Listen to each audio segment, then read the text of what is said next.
নতুন সরকার এসেছে 15 দিন হয়েছে, 1 মাসও হয়নি। তো এখন দেখা যাচ্ছে বিভিন্ন রাজনৈতিক দলগুলো চেষ্টা করছে খুব দ্রুত নির্বাচনের যাওয়া যায় কিভাবে, এবং তারা নির্বাচনের যে আসতে হবে সে ব্যাপারে বারে বারে চাপ দিচ্ছে।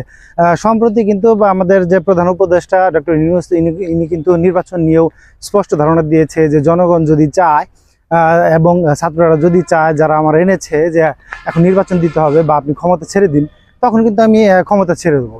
তো ছাত্ররাও কিন্তু চাচ্ছে না, তারা কিন্তু মুভমেন্ট করছে না, তারা আন্দোলন করছে না, তারা নির্বাচন চাচ্ছে না। অন্যদিকে যে সাধারণ জনগণ, তারাও কিন্তু আসলে নির্বাচন চাচ্ছে না।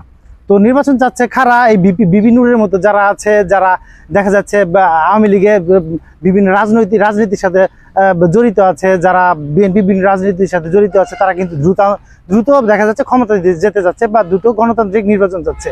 কেন রে ভাই? সংস্কার করুক, সংস্কার করার জন্য আসছে আমাদের এই অন্তর্বর্তীকালীন সরকার। তিনি প্রশাসন থেকে শুরু করে সমস্ত পর্যায়ে এই 15-20 বছরে যে সমস্ত আওয়ামী লীগের অলিগাররা আছে, যে সমস্ত আওয়ামী লীগের নেতাগুলো আছে, তারা কিন্তু জর্জরিত হয়ে এখানে সম্পৃক্ত হয়ে গেছে। তাদেরকে ছাঁটাই করুক, তাদেরকে এখান থেকে দূরে সরিয়ে নিক। তারপরে পরিস্থিতি স্বাভাবিক হলে এবং নির্বাচনের পরিবেশ সৃষ্টি হলে তখন নির্বাচন দিবে। আমি বুঝি না মানুষ এত ধৈর্য হয় কি করে। একটা নতুন সরকার আসছে, পূর্বের মতো অন্তর্বর্তীকালীন যে সরকারগুলো যারা আসছিল, বা আমরা যে বলি আর কি, আপনার কেয়ারটেকার গভর্নমেন্ট, এটা তো কেয়ারটেকার গভর্নমেন্ট না, এটা তো স্বাভাবিকভাবে আসেনি এই সরকার।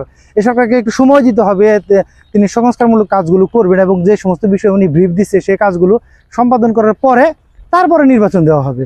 অস্থির হয়ে গেছে মানুষ। আপনার কোনো মন্তব্য থাকলে আপনি ভিডিও কমেন্টে মন্তব্য করতে পারেন, আমি চেষ্টা করবো সে মন্তব্য রিপ্লাই দিতে। ধন্যবাদ।